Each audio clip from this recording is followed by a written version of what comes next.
Je voudrais commencer par te remercier, toi, Emmanuel. C'était un tour de force que de parvenir à réaliser ce colloque. Je voudrais remercier, bien sûr, les intervenants officiels qui viennent de s'exprimer, ainsi que tous les intervenants et intervenantes scientifiques, ainsi, bien sûr, que tous les organismes et universités partenaires. C'était vraiment un sérieux défi que de parvenir à monter un programme aussi riche. Je viens d'ailleurs à l'instant d'apprendre une première chose, c'est que cette loi de pays du 24 janvier 2022 pourra sans doute favoriser la non-exclusion d'un certain nombre de détenus au sortir de leur détention. Évidemment, de nombreux sujets vont être traités. Ils vont être traités tous sous l'angle si important du respect de la dignité. Et j'ai d'immenses regrets de ne pas être avec vous en présentiel dans ce bout du monde auquel je suis si attachée et que j'ai eu la chance de découvrir à plusieurs reprises. Et figurez-vous, des îles australes aux îles Marquises. J'ai même mis 3 colliers polynésiens ce soir pour me sentir un tout petit peu avec vous. Mon thème est celui des spécificités de la question pénitentiaire dans les Outre-mer. La première spécificité des Outre-mer, sans même parler de l'enfermement, et je crois qu'il faut commencer par là, c'est que précisément nous sommes à des milliers de kilomètres de la métropole, sans mesurer suffisamment que tous les territoires de la République, les territoires ultramarins en particulier, sont des espaces où la pauvreté est la plus prononcée. 2 ou 3 chiffres, le niveau de richesse des habitants des départements et collectivités ultramarines, mesurés par PIB par habitant, sont inférieurs de 30% en moyenne aux régions métropolitaines, et pour Mayotte, l'écart est de près de 70%. Vous avez sûrement observé que les résultats des 2 tours des élections présidentielles sont éloquents à cet égard, avec quelques nuances concernant la Polynésie française, et ce sont des nuances intéressantes.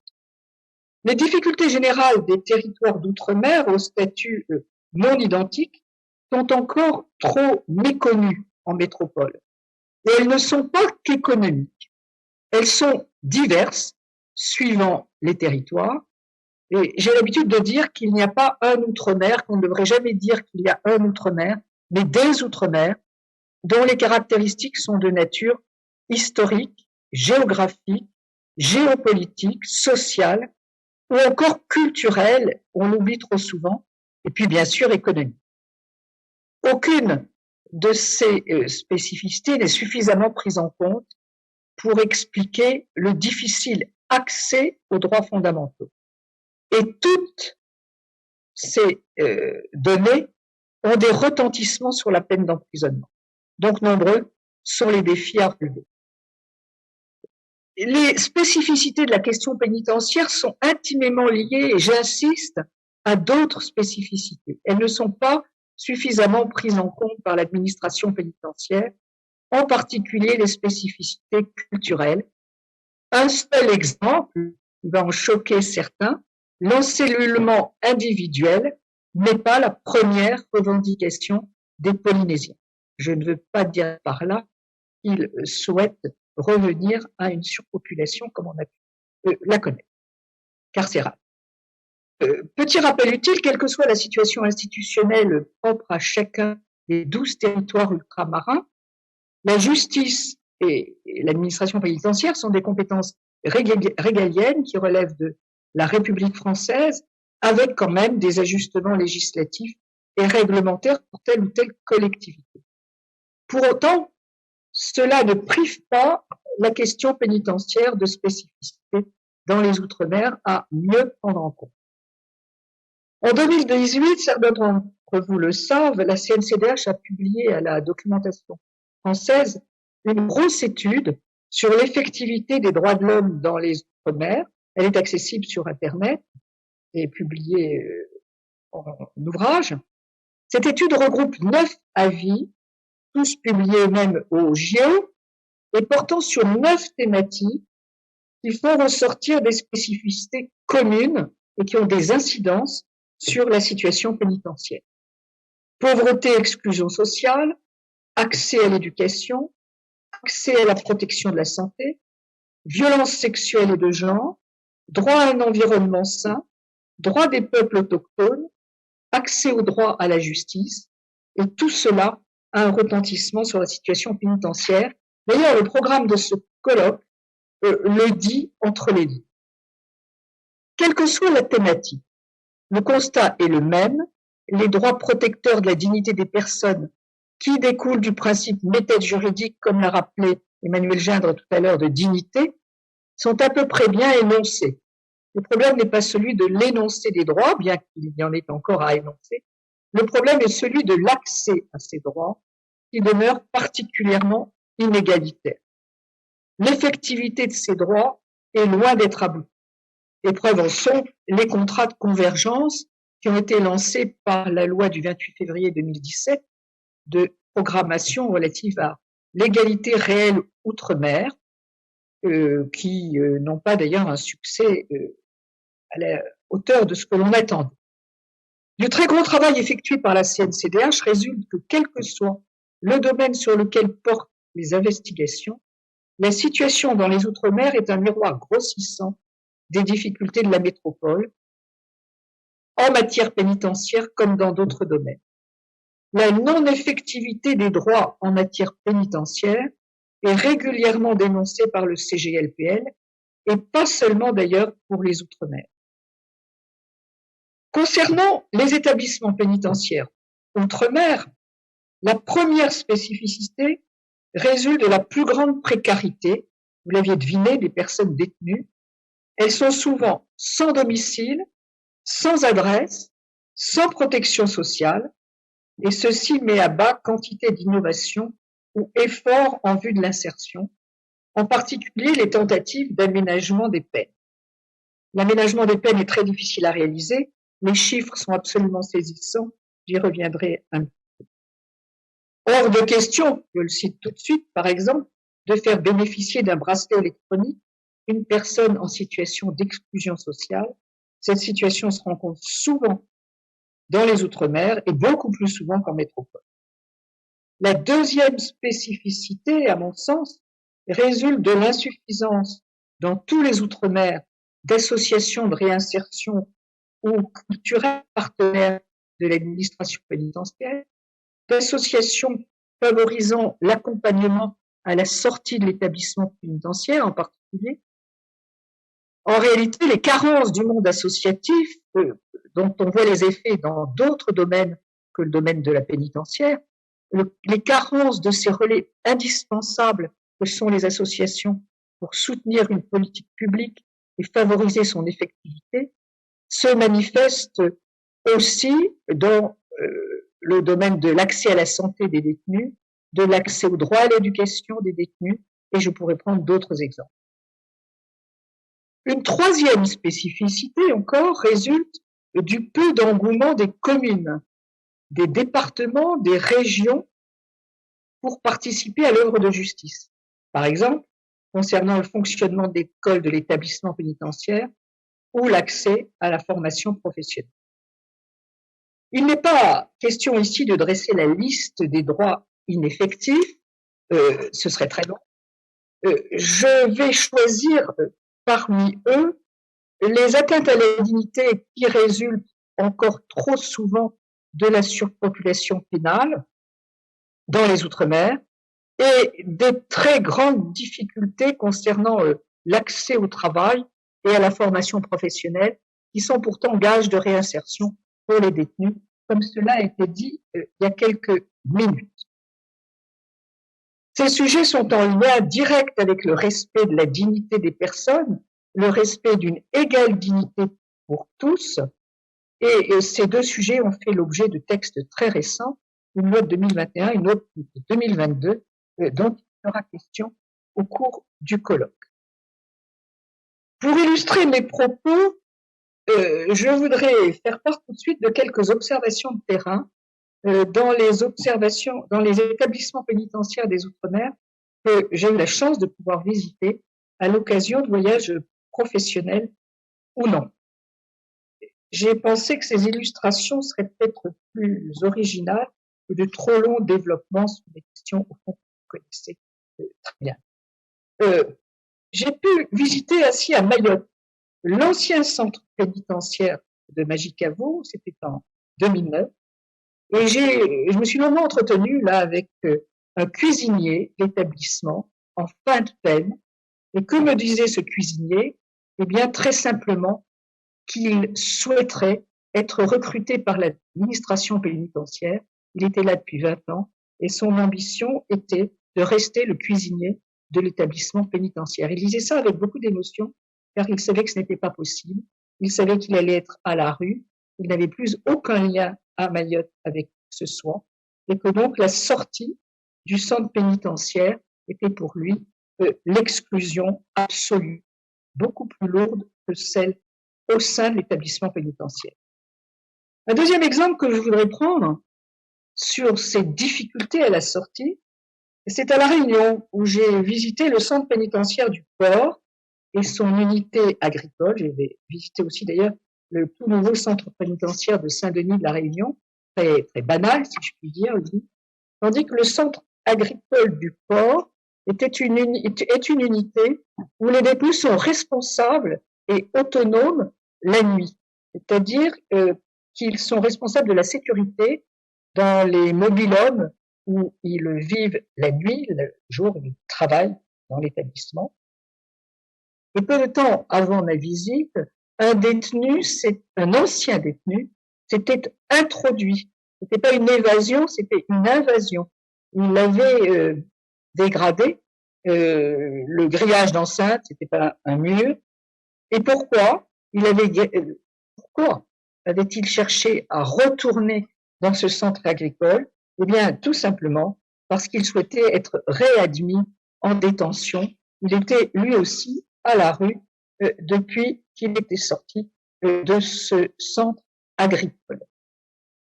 Voilà qui interpelle sur précisément l'insertion au sortir de l'établissement pénitentiaire.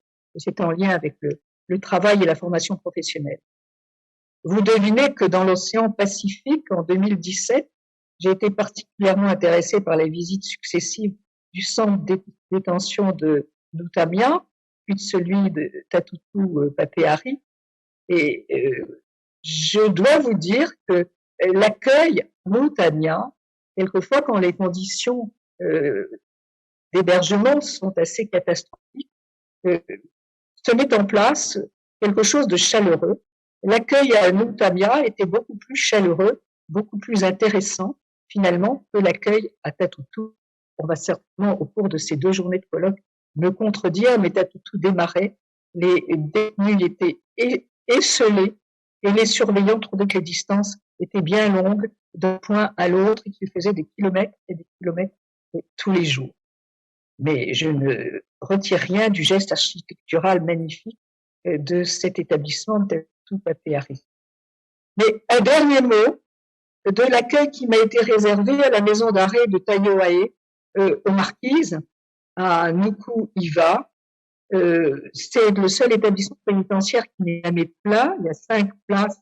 Et quand je l'ai visité, il y avait 2 détenus. Ce sont les détenus qui vous faisaient faire la visite. Ce sont les détenus qui vous expliquaient tout, qui faisaient faire la visite d'ailleurs d'un établissement non clos avec juste une petite chaîne pour protéger la voiture du surveillant chef. Et pendant que les détenus vous expliquent tout sur l'établissement, les surveillants vont à la pêche pour que l'ordinaire de la cuisine soit meilleur. Et je me suis dit qu'au fond, parler de la surpopulation pénale, il faut en parler avec des nuances. Ça n'est pas le cas à Taiohae. Là encore, les 2 détenus longue peine avec qui j'ai pu discuter longuement. D'ailleurs, je leur ai posé cette question. Il y avait 2 aumôniers. Vous savez sans doute tous que dans les prisons polynésiennes, il y a beaucoup d'aumôniers. À Nutamia, il y en avait 11 différents, 11 boîtes aux lettres d'aumôniers. Et à Taiohae, il y en avait 2. Et alors, ils m'ont expliqué qu'il y avait une messe et un culte dimanche. Et moi, naïvement, je leur ai dit, donc, il y a une personne pour le culte, l'un de 2, et l'autre pour la messe, mais pas du tout. Nous allons aux deux. Ça fait partie, visiblement, des activités du dimanche matin.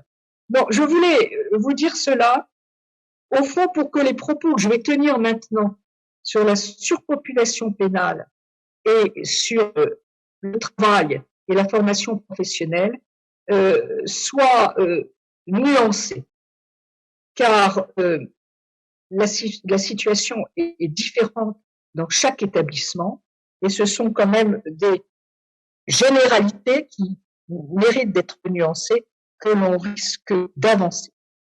Alors, évidemment, la surpopulation pénale qui est lourde est source de nombre de droits fondamentaux bafoués, évidemment, et de plein fouet porte atteinte à la dignité des personnes.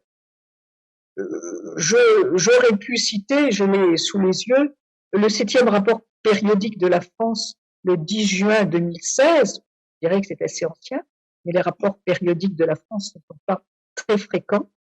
Le comité exprime son inquiétude, bien sûr, sur la surpopulation carcérale, mais il ne cite pas que la Polynésie, il cite plusieurs établissements en métropole, Marseille, Nîmes, 219% de surpopulation à l'époque. C'est le cas aujourd'hui à Montpellier, à Villeneuve-les-Maglones. Et en Polynésie, il citait la Polynésie avec une surpopulation de 294%. C'était lorsque Nuatamia était le seul établissement. Alors, bien sûr, le comité des Nations Unies mettait en lien, évidemment, les mauvais traitements par le personnel pénitentiaire et le mauvais traitement entre détenus à charge de cette surpopulation. Si je parle de la surpopulation pénale, c'est quand même que c'est un constat très général. Pour ce qui est de la Polynésie, on vous donnera certainement les chiffres les plus à jour.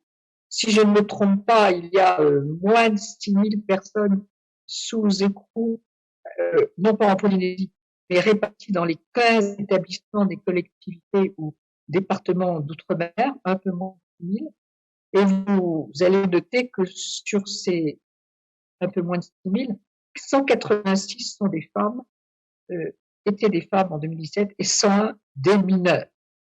Donc, la question des mineurs et des femmes, soit elle n'est pas réglée, soit précisément pour les mineurs et pour les femmes, on trouve d'autres solutions que la détention.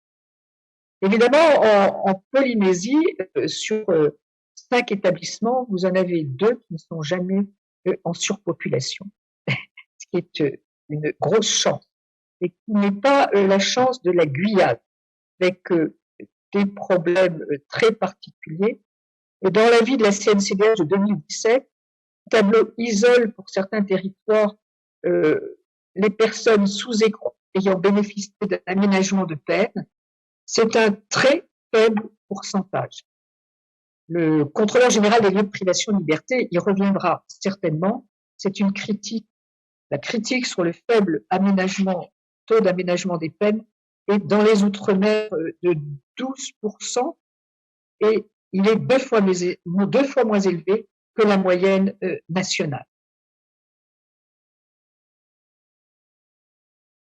Si je reviens à la Polynésie, je devine qu'aujourd'hui, il n'y a plus de surpopulation carcérale et que peut-être, mais ce sera pendant ce colloque, y a-t-il une espèce de jalousie à être plutôt à Papeete qu'à Nuutania. Ça, je ne sais pas, mais sûr que du point de vue du logement, il n'y a pas une mesure entre les 2 établissements, mais il n'est pas du tout sûr qu'on soit mieux en situation de se réinsérer dans l'un que l'autre. Je dois dire quand même que j'avais été frappée par les tatouages martiniens qui décorent les longs couloirs de Papeete.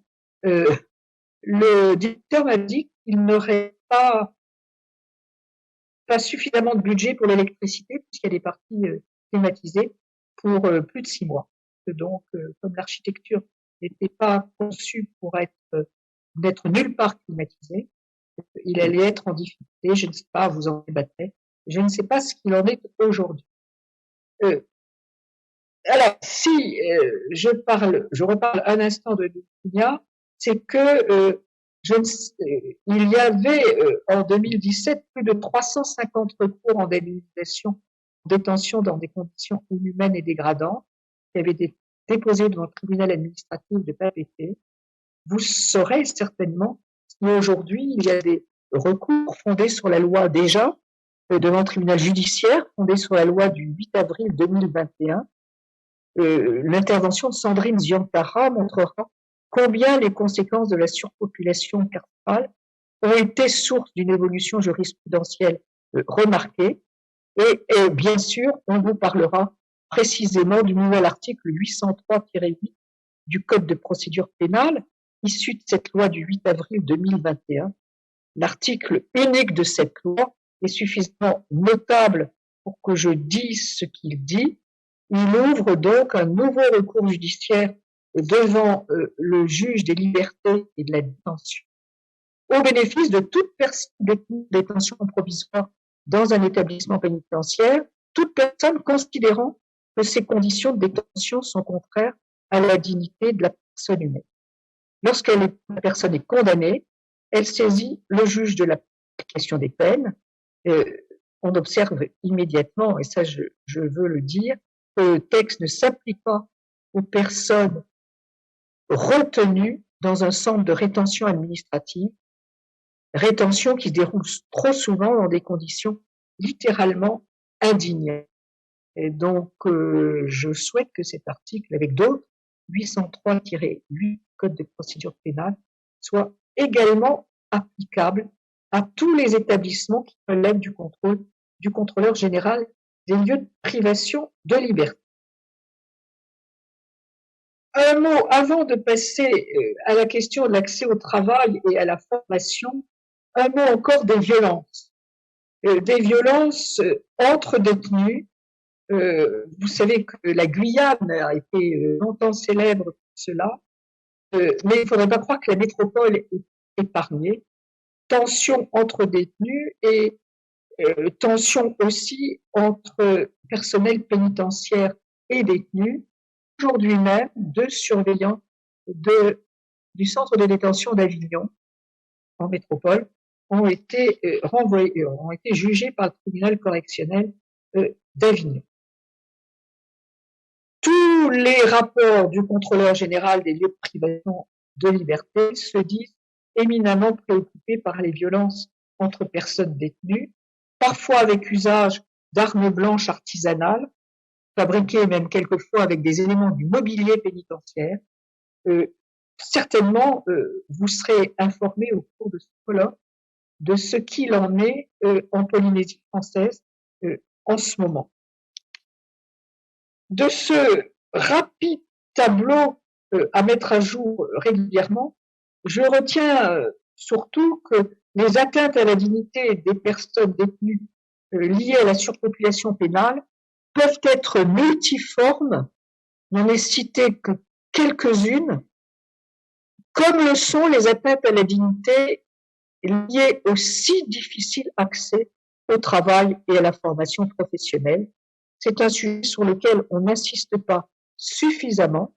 Je tiens à en parler quelques minutes, car au regard de l'égale dignité des personnes détenues, le fait de ne pas pouvoir travailler est une peine de plus, si je puis dire, à beaucoup d'égards. Là encore, la prison est un miroir grossissant des dysfonctionnements d'une société. Et rien d'étonnant à ce que l'accès au travail et à la formation professionnelle pose des problèmes d'une acuité particulière dans l'établissement pénitentiaire ultramarin. Plus difficile encore qu'en métropole et en raison de la situation économique, bien sûr, et donc de l'emploi hors les murs de la prison.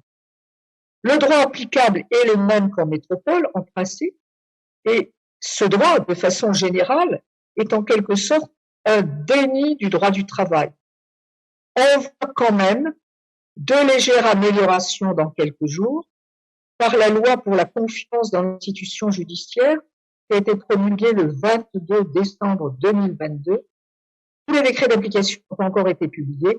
Cette loi fourre-tout comporte un volet relatif au travail pénitentiaire avec non pas la création d'un contrat de travail, mais la création d'un contrat d'emploi pénitentiaire à compter du 1er mai 2022. Je regrette beaucoup de ne pas être sur place pour savoir si ce contrat d'emploi pénitentiaire va être effectivement offert aux personnes détenues dès que l'ensemble des décrets auront été publiés. État du droit positif. La situation est lourdement attentatoire à la dignité des personnes, je le redis, et la table ronde qui se tiendra sur le renforcement de la dignité par le travail présentera certainement la situation de façon concrète et approfondie. Là encore, je regrette de ne pas être avec vous. De façon générale, très peu de postes de travail sont offerts dans les Outre-mer, hormis au service général d'établissement. Et de nombreux établissements pénitentiaires pour les emplois au service général procèdent à des rotations sur de courts temps de travail pour être en mesure d'offrir quelques heures par semaine à un nombre de détenus aussi important que possible. Quant au travail en concession, il existe que de façon exceptionnelle. En réalité, tout est à faire en ce domaine, mais tout est tellement lié à la situation économique que c'est difficile d'avancer sur ce sujet dans les établissements pénitentiaires. Il en est du travail comme il en est aussi des activités non rémunérées au sein d'une prison. Travail et activités non rémunérées parviennent même quelquefois à être confondues. Je vais me permettre d'être critique un instant sur le régime respect. Il en sera question dans l'intervention sûrement tout à fait intéressante qui elle aussi a trouvé place dans le programme riche de ce colloque. Mais dans le cadre du régime respect, dans ce cadre, les tâches, par exemple, d'entretien des espaces collectifs qui habituellement incombent aux détenus classés au service général peuvent être un élément du régime respect et à ce titre constituer une obligation à honorer sans contrepartie financière pour les détenus affectés dans ces quartiers dits de confiance. De mon point de vue, vous en débattrez, c'est une des réserves qu'on peut avoir à l'égard du régime différencié respect. Il y a un point dont je veux dire deux mots, c'est la question du classement des détenus, ou plutôt des personnes détenues classées et qui, en raison de ce classement, peuvent occuper un emploi.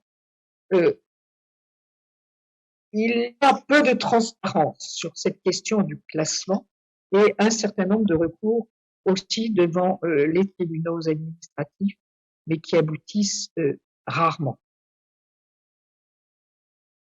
Un mot encore de la faiblesse de la rémunération qui s'ajoute au fait que le temps de travail est généralement très limité, sauf lorsqu'il s'effectue en cellule.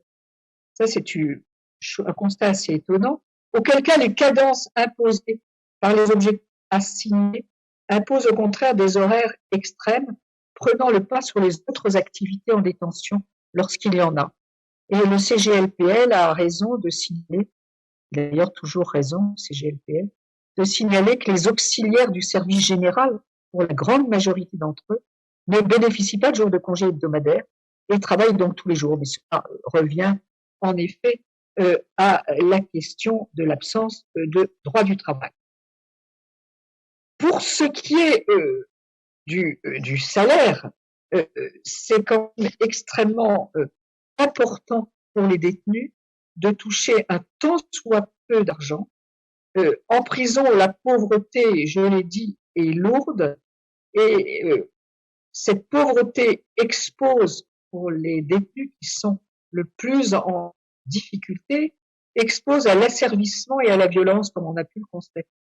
C'est-à-dire que la pauvreté entretient des formes d'affiliation qui sont imposées et qui mine le climat en détention. Donc, tout devrait concourir pour que les postes de travail soient offerts et que les conditions de travail dans la prison soient rapprochées autant que possible que de celles qui prévalent à l'extérieur. C'est d'ailleurs rien d'autre que le sens des règles pénitentiaires européennes. J'en viens à quelques mots terminés sur l'impératif d'une véritable politique publique en faveur de la formation professionnelle et sur tout le territoire de la République. La décentralisation de la formation professionnelle est confiée désormais aux régions, je l'ai dit au tout début de mon propos, par la loi du 5 mars 2014, implique une prise de conscience par les élus de nouveaux impératifs et de nouvelles responsabilités. Sauf rares exceptions, ce transfert de compétences peine à se mettre en place. Or, la décentralisation est effective depuis le 1er janvier 2015 pour l'ensemble des établissements pénitentiaires en gestion publique, et pour les établissements relevant de la gestion déléguée, elle a pris effet depuis l'échéance des marchés, c'est déjà vieux, c'est-à-dire selon les établissements, au plus tard depuis 2018. Le CGLPL, dans un avis de 2016, avait pointé les graves problèmes posés par la décentralisation de la formation professionnelle.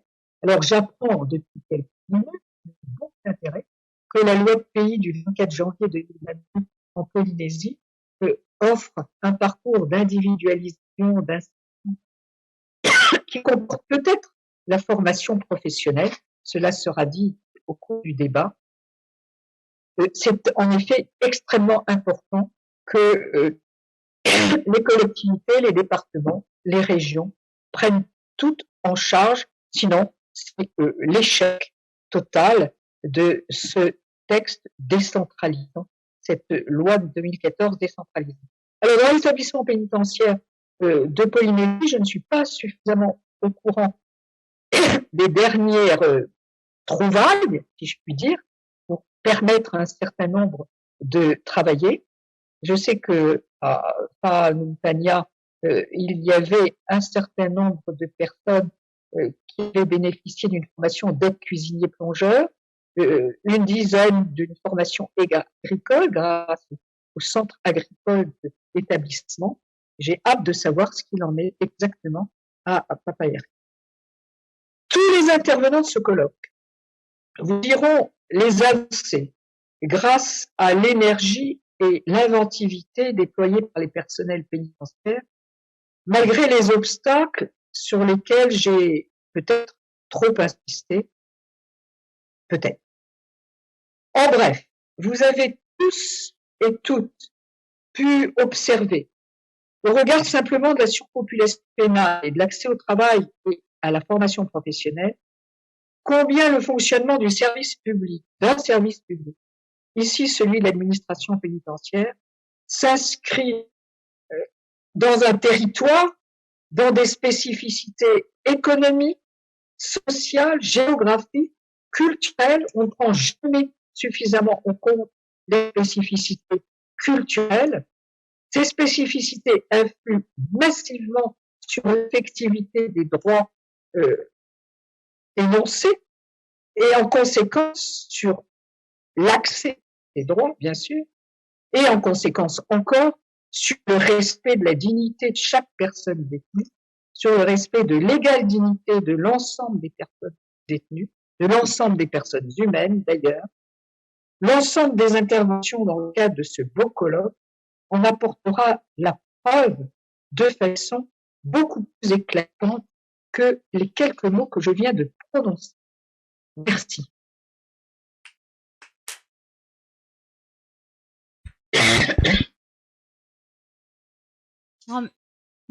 Merci vraiment infiniment Christine pour ce très beau rapport introductif extrêmement complet.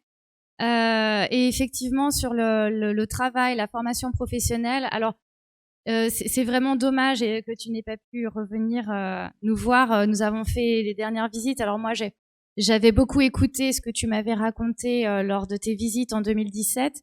J'ai eu l'opportunité de visiter ces derniers mois 2 fois chacun des établissements de Tahiti.